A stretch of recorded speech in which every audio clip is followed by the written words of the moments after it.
उस विजन अनंत में जब मांझी सो जाते थे, दीपक बुझ जाते थे, हम तुम परिश्रम से थक कर पालों में शरीर लपेट कर एक दूसरे का मुंह क्यों देखते थे?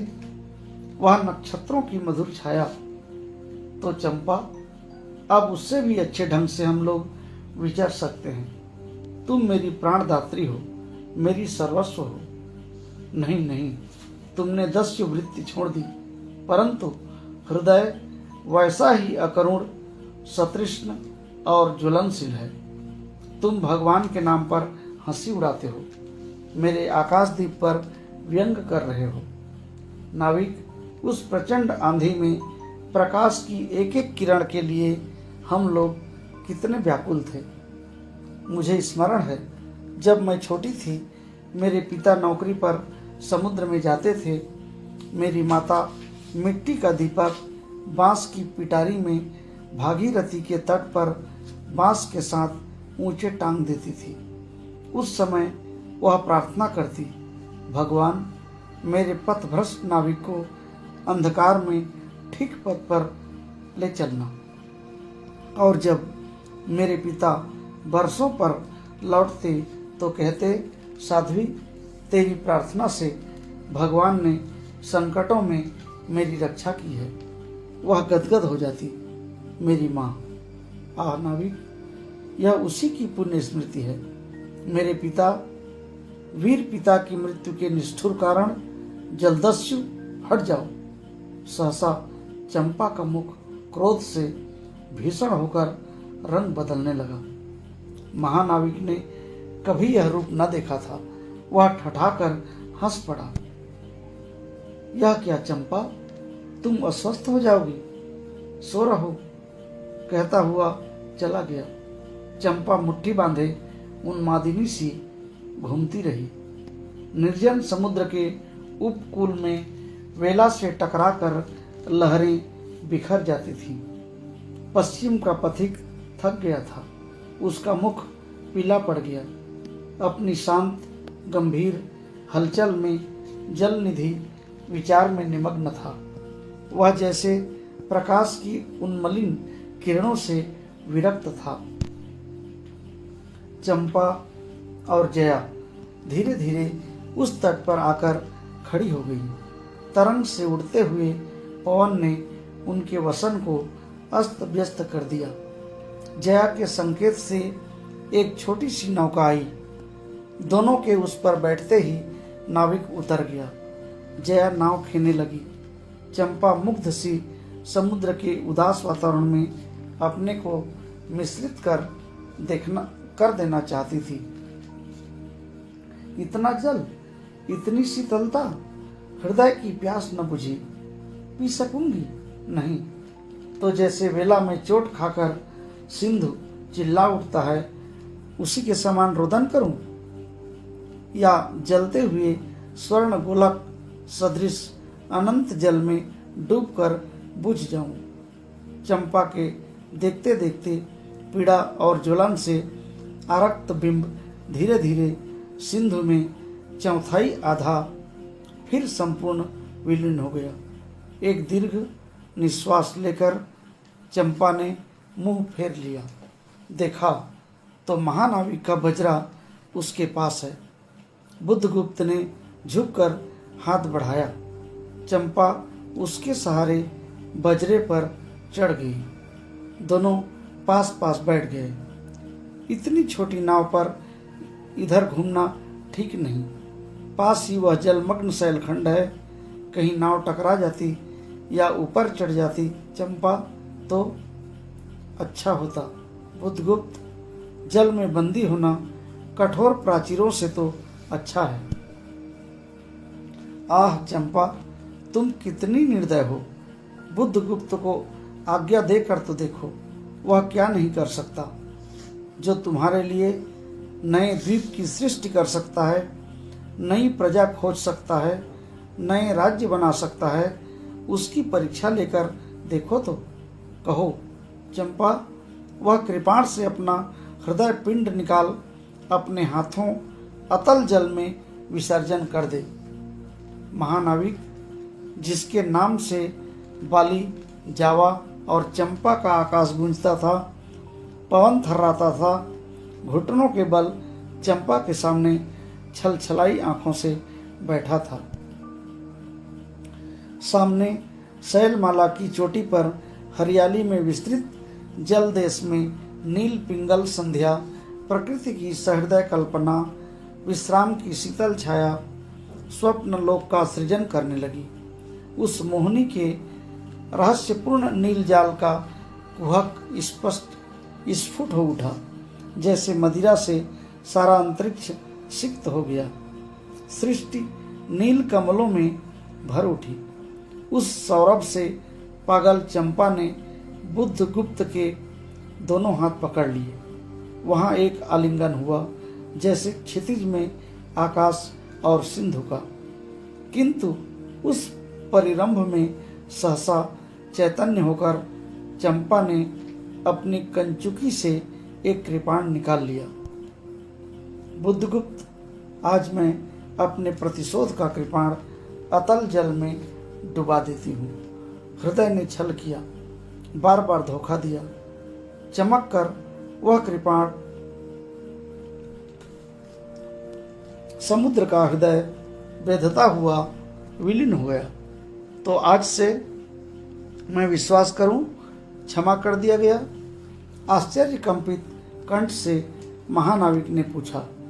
विश्वास कदापि नहीं बुद्धगुप्त। जब मैं अपने हृदय पर विश्वास नहीं कर सकी, उसी ने धोखा दिया, तब मैं कैसे कहूँ मैं तुम्हें घृणा करता हूँ? फिर भी तुम्हारे लिए मर सकती हूँ। अंधेर है जलदस्यु, तुम्हें प्यार करती हूँ। चंपा रो पड़ी। वह स्वप्नों की रंगीन संध्या तम से अपनी आंखें बंद करने लगी थी। दीर्घ निश्वास लेकर महानाविक ने कहा, इस जीवन की पुण्यतम घड़ी की स्मृति में एक प्रकाश गृह बनाऊंगा।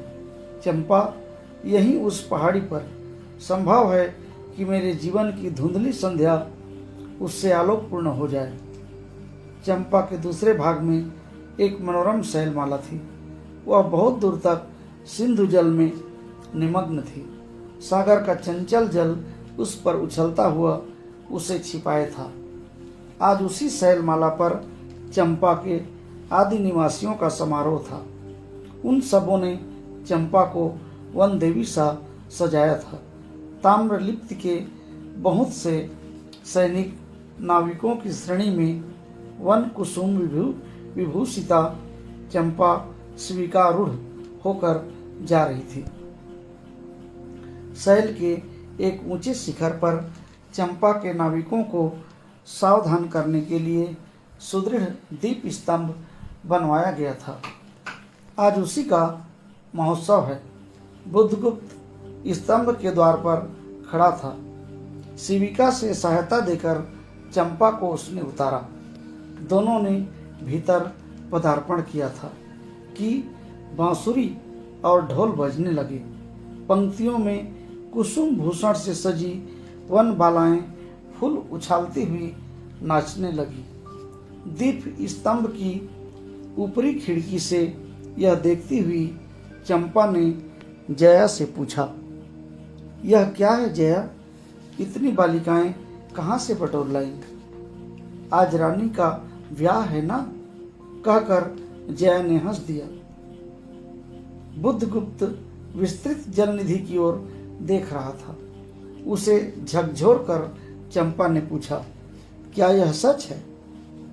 यदि तुम्हारी इच्छा हो तो यह सच भी हो सकता है चंपा। कितने वर्षों से मैं ज्वालामुखी को अपनी छाती में दबाए हूं। चुप रहो महानाविक। क्या मुझे निस्सहाय और कंगाल जानकर तुमने आज सब प्रतिशोध लेना चाहा? मैं तुम्हारे पिता का घातक नहीं हूं चंपा। वह एक दूसरे दस्यु के शस्त्र से मरे। यदि मैं इसका विश्वास कर सकती। बुद्धगुप्त, वह दिन कितना सुंदर होता, वह क्षण कितना स्पृहणीय। आह, तुम इस निष्ठुरता में भी कितने महान होते। जया नीचे चली गई थी। स्तंभ के संकीर्ण प्रकोष्ठ में बुद्धगुप्त और चंपा एकांत में एक दूसरे के सामने बैठे थे। बुद्धगुप्त ने चंपा के पैर पकड़ लिए। उच्छ्वसित शब्दों में वह कहने लगा, चंपा, हम लोग जन्मभूमि भारतवर्ष से कितनी दूर इन निरीह प्राणियों में इंद्र और शची के समान पूजित हैं। स्मरण होता है वह दार्शनिकों का देश, वह महिमा की प्रतिमा। मुझे वह स्मृति नित्य आकर्षित करती है, परंतु मैं क्यों नहीं जाता? जानती हो, इतना महत्व प्राप्त करने पर भी मैं कंगाल हूँ। मेरा पत्थर सा हृदय एक दिन सहसा तुम्हारे स्पर्श से चंद्रकांत मणि की तरह द्रवित हुआ। चंपा, मैं ईश्वर को नहीं मानता, मैं पाप को नहीं मानता, मैं दया को नहीं समझ सकता, मैं उस लोक में विश्वास नहीं करता, पर मुझे अपने हृदय की एक दुर्बल अंश पर श्रद्धा हो चली है। तुम न जाने कैसे एक बहकी हुई तारिका के समान मेरे शून्य में उदित हो गई हो। आलोक की एक कोमल रेखा इस निविड़तम में मुस्कुराने लगी। पशुबल और धन के उपासक के मन में किसी शांत और एकांत कामना की हंसी खिलखिलाने लगी, पर मैं न हंस सका। चलोगी चंपा? पोतवाहिनी पर असंख्य धनराशि लादकर राज रानी सी जन्मभूमि के अंक में आज हमारा परिणय हो, कल ही हम लोग भारत के लिए प्रस्थान करें।